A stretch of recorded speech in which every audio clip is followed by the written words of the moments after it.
Hello, welcome to Everything Distributed. Today, we are going to talk about DNS, Domain Name Service. So first, we need to know that the reason that you can watch this video right now, or you have lots of connection entertainment on your computer, it's because of the internet. The internet connects devices together. So what is internet? You can think of it's a very connected or interconnected computer networks or computer systems. And why there's a called internet, it's because we have this standard. It's called Internet Protocol Suite. Sometimes we also call it TCP/IP. Then what's the underlying internet standard is the way we define packet. So in order to send some message or some information, some data from here, from the server to you, we need to have this packet. And then the packet defines several important information in order for the intermediate system or devices to transmit or to forward some data from me to you, okay? So there are different layers. We have link layer, internet layer, transport layer, application layer. And then each layer has its own definition of following the standard. So on a very high level, now I'm host A, you are host B. So I need to have a way to send this packet from my end to your end. And then the idea is that there are devices called router to decompose the data and to figure out where to send this packet. And then the way we use that is that there's IP address, which is here used in the internet layer so that this packet can be delivered at host B. And then it's actually very complicated. So from here, like we are thinking about application, we have HTTP, you are watching this on YouTube, and then we have a transport layer. And then later on, we have this one layer down, internet layer. And then to do this, we need to forward this entire packet, which is on the left side here, to the Ethernet, and then Ethernet go to the router. The router once decide, okay, this needs to go to a certain country or certain place in the US, then the packet is transmitted through some fiber or even for satellite, some kind of medium, and then to the other end of router, and router will kind of reconstruct the packet back to the application layer where you can watch this on YouTube. So the key here that's related to DNS is IP address. So what is IP address? IP address is that here, like kind of 4 digits code if we are using IPv4, and then now we are slowly migrating to IPv6 so that you are going to see 6 numbers here. And then if you type that in your terminal, you can say NS lookup, like name service lookup for google.com.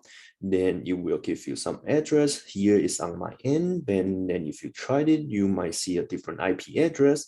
And then if you try Amazon, here we are going to see a different IP address because IP address should be the unique identifier for the host B.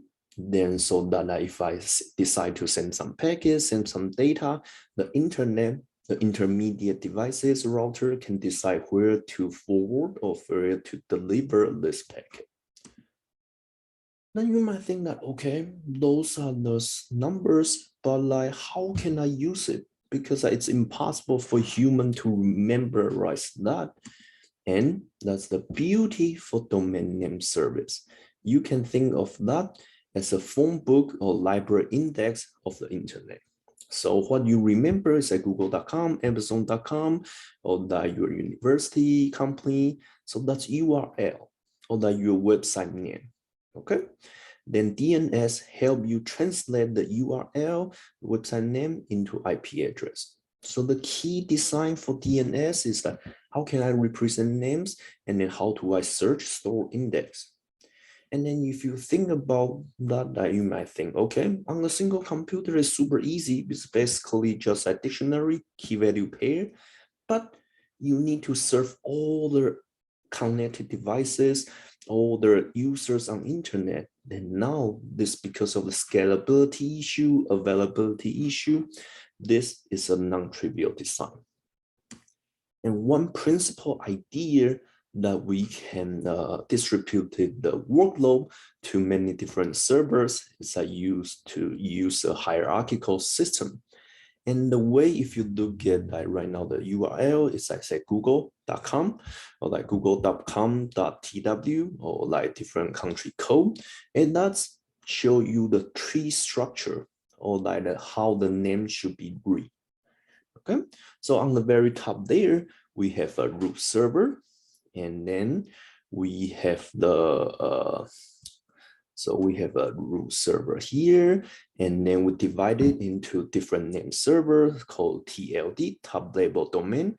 So this might be the .com server, this might be the .edu server, this might be the .org server, and then one layer down, we have authoritative name server. So that's how we divide the workload onto the different machines and then like different entity. Okay. Then this domain suffix is assigned by internet. On internet, it's called this IANA. They manage how the name should be divided, and then the workload or the who handles the translation is handled by the domain owner, and they have a complete control how they want to control the flow. And then the one key principle is that the namespace is actually independent of physical location. That's because how we distribute the workload and increase that scalability. Okay. Now let's look at that. Now we have a root server, TLD server, authoritative name server. And then if you think about library, then the way that you go to library is so huge, you don't know what to do. So that the first one is you go to a librarian. And then in the DNS service, it's called a DNS Resolver. Okay. So now suppose you want to visit google.com, you need to get the IP address, but you don't know. So how you do it is first you ask the DNS resolver, say, hey, what is the IP address? Then DNS resolver might not know it. So you first need to go to root server, say that, okay, which other servers that I should contact, that if I need to go to google.com, and root server will say, hey, here's the list of the machines that you can contact. Then you go to the TLD server. So that's kind of like you go to the specific rec of the books.